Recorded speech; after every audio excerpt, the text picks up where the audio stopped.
नमस्कार और बहुत बहुत स्वागत है आपका सीएनबीसी आवाज पर। आप देख रहे हैं प्रॉपर्टी गुरु दिवाली स्पेशल। सबसे पहले सभी दर्शकों को दिवाली की बहुत बहुत बधाइयां और शुभकामनाएं। ये दिवाली आपके जीवन में सुख और समृद्धि का आगाज करे, ढेर सारी खुशियां आपको मिले, यही हमारी कामना है। और आज प्रॉपर्टी गुरु स्पेशल में भी कुछ ऐसा स्पेशल आपके लिए होगा ताकि आने वाली कई दिवाली हम चाहेंगे आपकी जगमग हो, और अगर उसमें रियल एस्टेट की भागीदारी हो तो क्या बात होगी। तो चलिए फटाफट इस दिवाली स्पेशल को शुरू करते हैं। और हमेशा की तरह इस साल भी हमारे साथ दिवाली स्पेशल में है दो बेहद खास मेहमान। तो स्वागत करते हैं। आज हमारे साथ मौजूद है मोहम्मद असलम साहब, एमडी इन्वेस्टमेंट बैंकिंग एनारॉक, और साथ ही मौजूद हैं पंकज कपूर साहब, एमडी लाइसिस फोरास। और बरसों बरस आप हमारे इस दिवाली स्पेशल को जगमगाते रहें। तो एक बार फिर से आपका बहुत बहुत स्वागत और बहुत बहुत धन्यवाद भी कि एक बार फिर आप हमारे कहने पे यहाँ आए स्टूडियो, और आज आपसे ढेर सारी बातें हम करेंगे। राइट, तो जैसा हमने दर्शकों से कहा कि कुछ ऐसा रियल एस्टेट में जो साल दर साल उनके पोर्टफोलियो को जगमगाए, तो वो भी आपसे लेते हैं। लेकिन क्विकली दो छोटे छोटे सवाल आप दोनों से लूँगा। तो असलम साहब, इस वक्त जो हमारा रियल एस्टेट है, तो देखिए हमने एक अच्छा दौर देखा 3-4-5 साल का, और अभी भी बुरा तो नहीं है, लेकिन फिर भी कुछ कुछ सुगबुगाहट शुरू हो गई है। और हम देख रहे हैं कि जो प्राइम प्रॉपर्टीज़ हैं या महंगी प्रॉपर्टीज़ हैं, उनसे अब थोड़ा सा मोहभंग हुआ है या वहाँ पैसा कम हुआ है। थोड़ा अफोर्डेबल की तरफ बात तो हुई है, अब कितना बिक रहा है नहीं बिक रहा है वो आप बताएंगे। बट क्या ये एक चेंजिंग टर्निंग पॉइंट है जहाँ हम खड़े हैं रियल एस्टेट का? नहीं, बिल्कुल सही कहा आपने। और विपिन जी, एक्चुअली हम लोग हमेशा से बात करते हैं एक तेज़ी जो 2020 से हमने देखी है पोस्ट कोविड, और वो चले ही जा रही थी। तो मुझे लगता है हर चीज़ का एक पॉज आना चाहिए। तो मैं ये तो नहीं कहूँगा कि मोह भंग हो गया है। मैं कहूँगा कि उसे एक तरह से बोलते कैलिब्रेशन है ये, या इसे कॉन्ट्रैक्शन नहीं कह सकते मार्केट का, और थोड़ा सा पॉज लिया है। और मुझे लगता है वो एक बहुत ज़रूरी पॉज है। आप ऐसा करते हैं ना कि आप भागते रह रहे हैं, भागते रह रहे हैं, सडनली आपको अपना डायरेक्शन ना लूज़ कर दे, तो उसके लिए अच्छा होता है कि थोड़ा थोड़ा पॉज रुक लिया, जाए। थोड़ा रुक जाए, पॉज लें। मुझे लगता है ये वही पॉज है जो अब हो गया है। आई थिंक 6 महीने का पॉज हो गया है, ठीक है। उससे भी ज़्यादा, लेकिन 6 महीने अगर हम पकड़ें तो रियल एस्टेट ने एक तरह से रीअफर्म किया है कि वो हमारी इकोनॉमी का एक बहुत ही शानदार और बहुत स्ट्रॉन्ग पिलर है। और उसने मतलब ये सारा जो भी टैरिफ, सैंक्शन वगैरह हमने सब देखे, सबको वेदर आउट कर लिया है। और अब यहाँ से मार्केट लगता है फिर तेज़ी की तरफ बढ़ रहा है, क्योंकि जिस तरह की हमें न्यूज़ आ रही हैं या जो चल रहा है, लैंड डील्स हो रही हैं, डेवलपर नए लॉन्चेस सोच रहे हैं। लेकिन आप ये भी देखिए ना कि 2 लाख पिछले 6 महीने में, फर्स्ट हाफ ऑफ 2025 कुछ 2 लाख यूनिट्स लॉन्च हुई हैं, which is just 13% down from last year same period. 2020 2,28,000 शायद लास्ट ईयर हुआ था, अब 2 लाख हुआ है। सो आई थिंक पॉज हुआ है, लेकिन इतनी सारी इन्वेंट्री थी वो धीरे धीरे एब्जॉर्ब हो रही है। मुझे लगता है मार्केट यहाँ से वापस आगे बढ़ राइट, रहा है। तो पंकज जी कहने के लिए लग रहा है कि एक पॉज हो गया, लेकिन क्या इस तरह के पॉजेस जरूरी भी होते हैं और यही आपको एक री एंट्री का मौका देते हैं? वरना चढ़ते बाजार में तो घुसना, मतलब चाहे वो शेयर बाजार हो, चाहे कोई और बाजार हो, कोई और इक्विटी क्लास हो, लेकिन वहां पर पॉज आ गया है तो शायद रियल एस्टेट में भी एक नया मौका बनेगा। हमसे कि कुछ हद तक एक एक एक एक कॉशन जो है वो लाता है, और आप जो है एक्जुबरेंस में जो है पागल बन करके जो है किसी भी भाव पे कोई भी लैंड की डील ना करें, ये दर्शाता है। एक तरीके का प्लेटू है। मैं ये नहीं बोलता हूँ कि पॉज है, क्योंकि पॉज तब होता कि जब चीज़ें आगे बढ़नी बंद हो जाती। थोड़ा सा मार्जिनल डिक्लाइन सेल्स में दिखाई दिया, लेकिन वो 3 क्वार्टर में दिखाई दिया, और मेरे हिसाब से जो दिवाली का जो पीरियड अब चालू होने वाला है तो उसमें वो रिकवरी होती हुई दिखाई देगी। और उसका एक रीज़न था क्योंकि हमारे न्यू लॉन्चेस में जो डिक्लाइन, जैसे असलम ने बोला कि 13% का डिक्लाइन था, तो जब न्यू लॉन्चेस डाउन होते हैं तो सेल्स में भी डाउनफॉल होता है, बिकॉज दोनों एक दूसरे को मिमिक करते हैं। और मेरे हिसाब से न्यू लॉन्चेस वापस से आएंगे तो साथ में आपको ग्रोथ दिखाई देगी। मार्केट ने अपनी एफिशिएंसीज नहीं खोई हैं। ओके, ये इम्पोर्टेंट। रेंटल यील्ड अच्छी है, इन्वेंट्री ओवरहैंग अच्छा है। थोड़ा बहुत ये ज़रूरी है कि कंस्ट्रक्शन का पेस थोड़ा स्लो डाउन है। It is not in tandem with the builder की सप्लाई। जिस तरीके की ग्रोथ होती थी उस तरीके का कंस्ट्रक्शन में ग्रोथ नहीं दिख रही है। तो थोड़ा बहुत ये ज़रूर दिख रहा है कि डेवलपर को जो है थोड़ा सा कॉशियस रहना पड़ेगा, सेल्स वेलोसिटी बढ़ानी पड़ेगी, प्राइस को ध्यान नहीं रखना पड़ेगा। बट ओवरऑल एस्पेक्ट्स में मार्केट में एफिशिएंसी अभी मेंटेन्ड है। अफोर्डेबिलिटी आज भी प्री कोविड टाइम से बेटर है, तो वो कोई कंसर्न नहीं है। तो मार्केट में ग्रोथ आपको कंटिन्यू दिखेगी। चलिए, अच्छी बात है। एक छोटा सा सवाल और सप्लीमेंट्री कि जिस तरह की ग्रोथ हमने फॉर एग्जांपल गुरुग्राम जैसे मार्केट में देख ली, मैं नहीं कह रहा गुरुग्राम मतलब पूरा देश हो गया, लेकिन 100% 200% भी कुछ इलाकों में दिखाई दिया, दुगने चौगुने भाव हो गए। क्या वैसे मौके आज भी कहीं और मौजूद हैं या वो आफ्टर कोविड एक स्पेशल इफेक्ट था, अब वैसे इफेक्ट नहीं दिखेंगे? मेरे व्यू में वो स्पेशल इफेक्ट था एक्चुअली और गुरुग्राम में तो मतलब मुझे हम मतलब मे भी पंकज जी से ज़्यादा बोले, लेकिन कोई लॉजिक नहीं दिखता है विद काइंड ऑफ इंफ्रास्ट्रक्चर और जिस तरह से प्राइजेस बड़े हैं, तो वो एक एक्सेप्शनल है, मैं उसको एक्सेप्शनल मांगता हूँ। लेकिन हैविंग सेड दैट मैं ये भी बोलूँगा साथ साथ कि हाँ, आपकी अगर इतनी एस्पिरेशन ना हो कि मेरे 100-200% बढ़ जाए with in 3 year 4 years time, तो काफ़ी मौके हैं देश में, काफ़ी मौके हैं। काफ़ी दिवाली के टाइम में आप देख सकते हैं, हम लोग दोनों ही बताने वाले हैं, तो वैसे मौके काफ़ी हैं, मार्केट काफ़ी पॉजिटिव उस पे है, अपवर्ड तरफ, तो मुझे लगता है वो मौके हैं। चलिए, ये इंपॉर्टेंट है कि वो मौके होने चाहिए आपके पास और वो अभी भी मौजूद हैं। अब आइए एक एक करके उन मौक़ों की तलाश करते हैं। तो पंकज जी, मैं आपसे शुरुआत करता हूँ। कुछ हम माइक्रो मार्केट्स आज पिक करेंगे कि वहाँ पर अगर आप निवेश करते हैं तो गुरुग्राम जैसा ना सही, लेकिन आपको एक डिसेंट रिटर्न आने वाले सालों से मिले, क्योंकि बहुत सारे आंकड़े कहते रहते हैं हमें लगातार कि सबसे बड़ा पोर्टफोलियो आज भी अगर किसी एसेट क्लास का इंडियंस के पास है तो that is by default real estate, तो अभी भी फर्स्ट चॉइस है। तो पहला आपका सुझाव क्या रहेगा? देखिए, एक डायनामिक्स होती है रिटर्न की, और वो रिटर्न की डायनामिक्स ये है कि आपका भाव कितना प्रोडक्टिव है, मतलब कितना फेयर वैल्यू है मार्केट की, तो उसमें उतनी ज़्यादा ग्रोथ के प्रॉस्पेक्ट्स होते हैं। और दूसरे इन्फ्लुएंसर क्या हैं जिसकी वजह से ग्रोथ में कैटलिस्ट का काम करते हैं, वो आपका इकोनॉमिक डेवलपमेंट और इंफ्रास्ट्रक्चर इम्प्रूवमेंट की बात करते हुए देखते हैं। तो अगर हम रियल एस्टेट के पॉइंट ऑफ व्यू से देख लें तो मुंबई आज के दिन बड़ा अच्छा दिख रहा है मुझे, क्योंकि कारण है 4% की रेंटल यील्ड एवरेज दिखाई देती है। ओके। तो मैं ये कहूँगा, और जिस तरीके का infrastructure development most of the location और मुंबई में हो रहा है, वो शायद अनप्रेसिडेंटेड है, किसी और शहर में इस तरीके का नहीं हो रहा है। कुछ एक लोकेशन जो बहुत इनकन्वीनियंट थी वो मेट्रो की वजह से कन्वीनियंट हो गई। आज अंधेरी से आप कफ परेड 45 मिनट में 40 मिनट में एक्वा लाइन के थ्रू आ जाते हैं, बीकेसी में 15 मिनट में पहुंच जाते हैं। जो कार से ट्रैवल करें तो 1 घंटा 1.5 घंटा लग रहा है, तो ये इम्प्रूवमेंट आपको दिखाई दे रहा है। तो इसके पॉइंट ऑफ व्यू से देखें तो वेस्टर्न सबब का रीज़न जो है वो ज़्यादा है, क्योंकि कारण है वहाँ पे डेमोग्राफिक डेंसिटी भी बहुत अच्छी है। तो ये एक बड़ा वेक्टर है जो बताता है कि भाई वहाँ पे एफ्लुएंसी इंडेक्स अच्छा है, तो हर आदमी एस्पायर करता है कि एक एफ्लुएंट एरिया में रहे। इम्प्रूवमेंट बढ़ रहा है, रेंटल यील्ड अच्छी है, और साथ में इंफ्रास्ट्रक्चर के जो प्रॉस्पेक्ट्स हैं फर्दर ग्रोथ के वो अच्छे हैं। तो अंधेरी वेस्ट है, यहाँ पे कोस्टल रोड की प्रॉस्पेक्ट्स हैं जो अभी बन करके, जिसने साउथ को बांद्रा तक कनेक्ट किया, अब ये बांद्रा के बियॉन्ड जब कनेक्ट करेगी तो वहाँ पे एक आपको इम्प्रूवमेंट होता हुआ दिखाई देगा। तो वेस्टर्न सबब की लोकेशंस जो वेस्टर्न साइड है, जैसे अंधेरी टू मलाड गोरेगांव, वहाँ पे आपको अच्छा है। और साथ में आपका अंधेरी ईस्ट टू बीकेसी जो ईस्टर्न पार्ट था, वहाँ पे आपको अपग्रेडेशंस ऑफ द डेमोग्राफिक दिखाई देगा। और आप आज भी देखेंगे, क्योंकि कंपैरेटिवली कम भाव में आप अगर हम देखेंगे तो काफ़ी सारे प्रोजेक्ट्स जो है वेस्टर्न हाईवे एक्सप्रेस हाईवे के पास आ रहे हैं। और आपका इकोनॉमिक हब आज भी बीकेसी और लोअर परेल है, तो एक अच्छा ऑप्शन दिखाता है। तो अपग्रेडेशन डिमांड के लिए ये बढ़िया एरिया है। इसके अलावा अगर नेट इंटेंसिटी ऑफ आप रियल इंफ्रास्ट्रक्चर का देखेंगे तो मुझे विक्रोली बड़ा अच्छा सा दिखाई देता है, जहाँ पे ग्रोथ के प्रॉस्पेक्ट्स बहुत अच्छे हैं।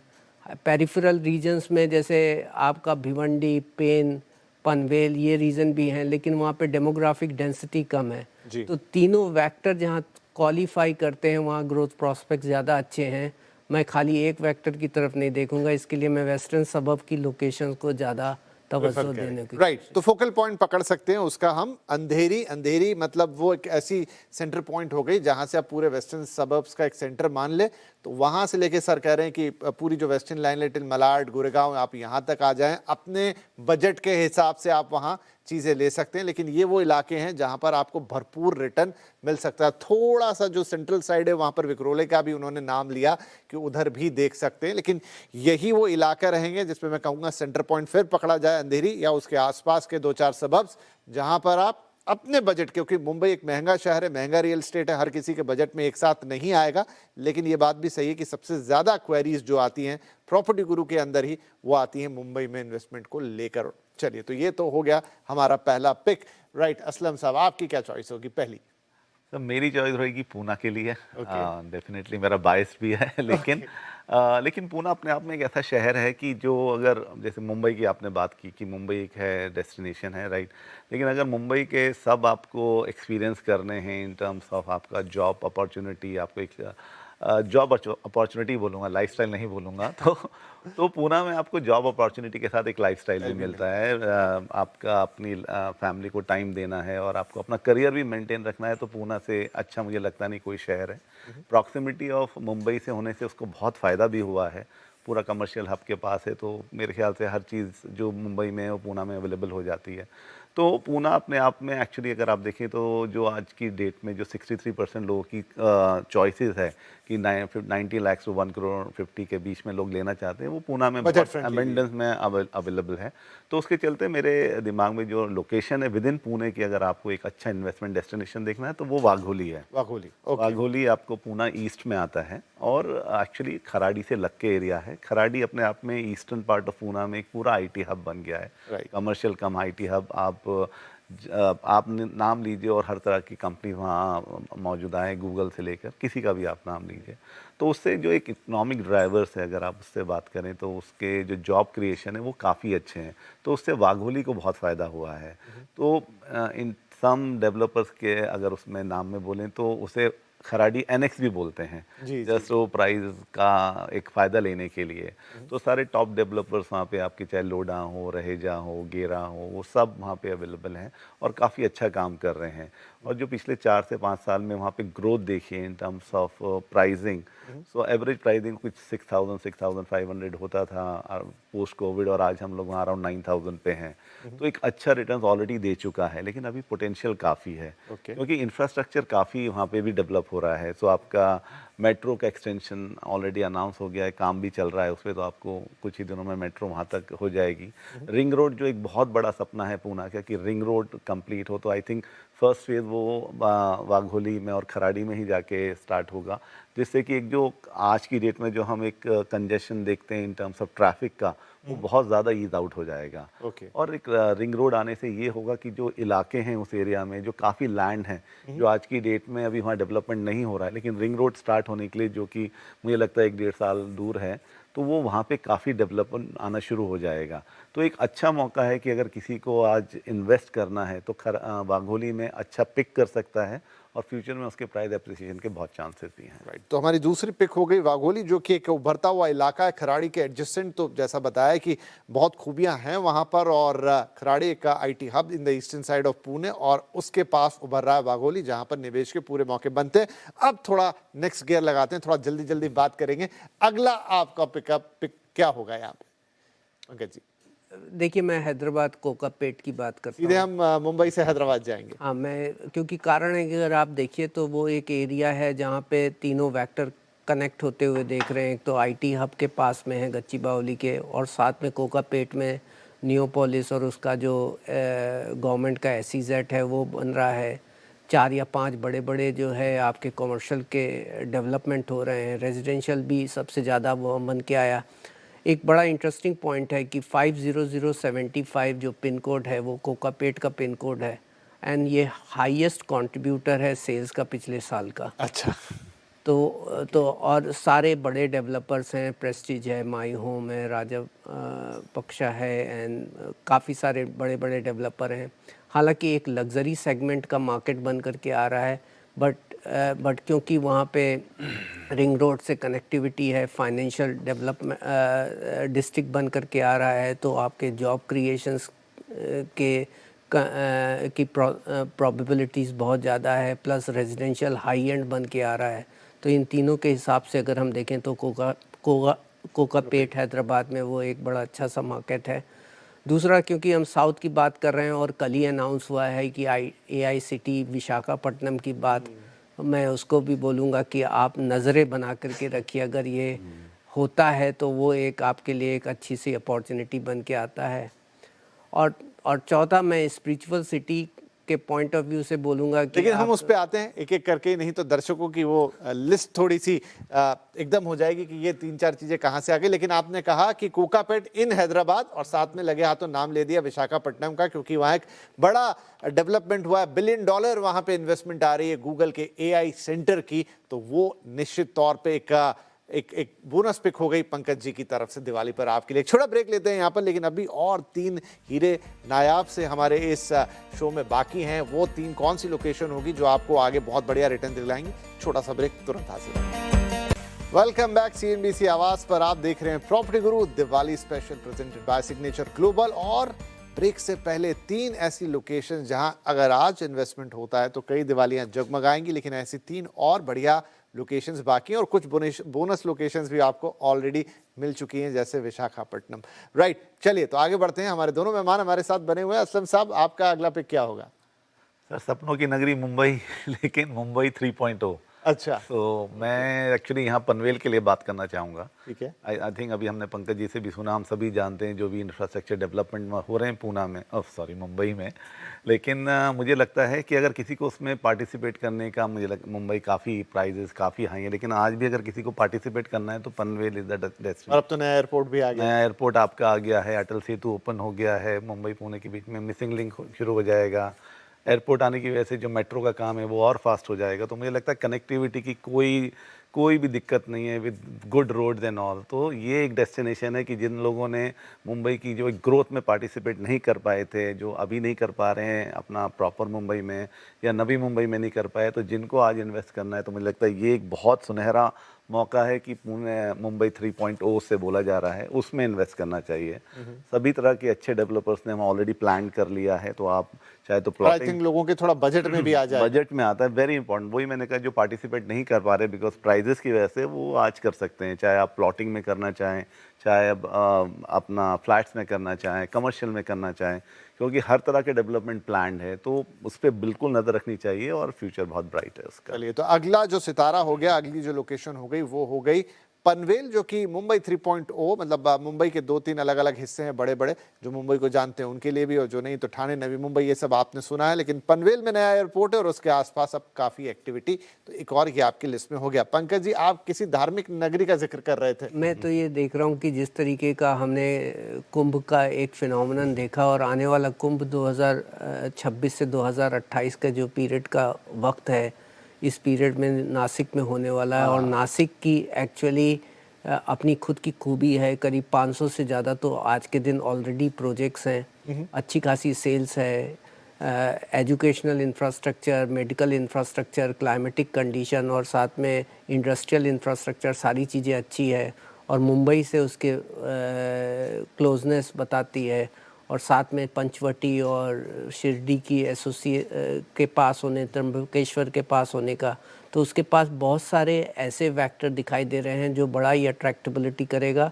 और अगर हम, वही है कि 10 मिलियन से 15 मिलियन की फ्लोटिंग पॉपुलेशंस और टूरिज्म के विजिटर अगर इस पीरियड में आते हैं कुंभ के, तो वो अपना खुद का एक रेवेन्यू ड्राइवर होगा, और उसको देखते हुए वहाँ पे प्रॉपर्टी के प्राइजेस ज़रूर बढ़ेंगे और ग्रोथ भी होगी। एज सच गवर्नमेंट ने 3000 करोड़ रुपए एलोकेट किए हुए हैं, इंफ्रास्ट्रक्चर के ऊपर काम हो रहा है, इंटर सिटी कनेक्टिविटी बढ़ने वाली है। तो मेरे हिसाब से नासिक एक अच्छा सा चॉइस रहेगा आगे आने के वक्त पे, तो मैं तो नासिक को चलिए, तो नासिक में मतलब आपके लिए एक धार्मिक सिटी भी, तो अच्छा, नासिक का कमाल है कि भाई वो एक टूरिज्म सिटी भी है, एक धार्मिक सिटी भी है, वो सिटी ऑफ वाइन्स भी कहलाती है, तो मतलब सब कुछ है वहाँ पर। और जो कुछ अभी होना है, कुंभ मेला और तमाम दूसरे जो डेवलपमेंट, उसके चलते नासिक के प्रोस्पेक्ट सच में अच्छे नजर आते हैं। राइट, अब आ रहे हैं आज की और इस कार्यक्रम की अंतिम पिक पर, वो क्या होगी सर? मुझे लगता है वापस पूना चलते हैं सर। अच्छा, ओके। और जल्दी क्विकली अगर ख़त्म करना है तो हिंजेवाड़ी, आई थिंक मुझे लगता है। तो पुणे ईस्ट की बात की थी हमने पहले वाघोली को लेके, अब पूना वेस्ट में आप हिंजेवाड़ी एरिया ले सकते हैं। और क्योंकि अपने आप में एक आईटी हब ऑलरेडी है, एस्टैब्लिश्ड है, लेकिन ऑफ लेट वहाँ पे अगर आप देखिए तो रेसिडेंशियल का बोलबाला होता जा रहा है वहाँ पे, क्योंकि आईटी हब जो भी है एस्टैब्लिश है, कुछ नए प्लेयर्स वहाँ नहीं जा रहे हैं, लेकिन उसका जो एक्सेसिबिलिटी है other parts of the Poona, क्योंकि मेट्रो जो थर्ड लाइन ऑफ पूना है वो ऑलरेडी रेडी हो गया है, मुझे लगता है दिसंबर तक वो स्टार्ट हो जाएगा। उसके बाद मुझे लगता है जो कमर्शियल एक्टिविटी वहाँ थोड़ी कम हुई थी वो वापस आ जाएगी, लेकिन आज की डेट में उसमें वेस्टर्न पार्ट ऑफ पूना में with very nearing to Wakad and Baner उसको कहा जाए, तो वो एक एरिया है जहाँ पे प्राइजेस जो जिस तरह से बढ़े हैं पिछले 4-5 साल में वो बहुत अच्छे हैं, और फ्यूचर में भी जो अब यहाँ से लगता है, क्योंकि प्राइजेस अभी भी बहुत अफोर्डेबल हैं, विद इन सब 8,000 की रेट पे है, बट इसका एक्सपेक्टेशन ये है कि वो year on year around 8 to 10% आपको दे सकती है रिटर्न, अगर आप बिल्कुल प्रिसाइज उसमें समझना चाहते हैं। तो मुझे लगता है Hinjewadi in terms of infrastructure, your IT sector, job creation, फिर अफोर्डेबिलिटी के हिसाब से और एक अच्छी क्वालिटी लाइफ के हिसाब से, बिकॉज आप उसकी आपकी जो एक्सेसिबिलिटी है टू पूना मुंबई एक्सप्रेसवे की और बाकी जो आप ले सकते हैं, क्योंकि जिस तरह से पुणे और मुंबई की दूरी कम होती जा रही है, तो मुझे लगता है फ्यूचर में Hinjewadi will be a good player. चलिए, तो आपके जो 3 बेट हुए उसमें से एक Hinjewadi which is from Pune, जो कि उसके वेस्टर्न साइड पे, फिर थोड़ा ईस्ट में चले गए तो वाघोली आ गया, और तीसरा आपने पनवेल मुंबई 3.0 की बात की, और पंकज जी ने कहा कि नासिक, कोकापेट इन हैदराबाद, साथ में आपने नाम ले लिया विशाखापट्टनम का भी एज अ बोनस, एंड फिर अंधेरी और उसके आसपास के जो इलाके हैं वेस्टर्न लाइन के जो मुंबई के सबर्ब्स हैं, ये वो जगह हो सकती हैं जहां पर आपको आज अगर निवेश करते हैं तो आने वाले 5-7 साल, 8 साल, 10 साल एक बड़ा होराइजन पकड़िए। ये नहीं कि 1-2 साल में ही वो पैसा डबल हो जाएगा, ट्रिपल हो जाएगा, लेकिन ये वो सारे ग्रोथ कॉरिडोर्स हैं जहां पर आपको रियल स्टेट एक बढ़िया रिटर्न आने वाली कई दिवालियों तक दे सकता है। तो पंकज जी और असलम साहब दोनों का बहुत बहुत धन्यवाद, एंड आई होप कि ये दर्शकों ने नोट किए होंगे ये सारे लोकेशंस, और इनमें से कई दर्शक अब निवेश भी करेंगे। आने वाले कई एपिसोड में हमें इनके बारे में सवाल भी पूछेंगे, उसमें आपको फिर आमंत्रित करेंगे। लेकिन आज आप दोनों का बहुत बहुत धन्यवाद और हैप्पी दिवाली। और सभी दर्शकों को भी दिवाली की एक बार फिर से ढेर सारी शुभकामनाएं। ये दिवाली आपके लिए सुख, समृद्धि और ढेर सारा मुनाफा लेकर आए। नमस्कार।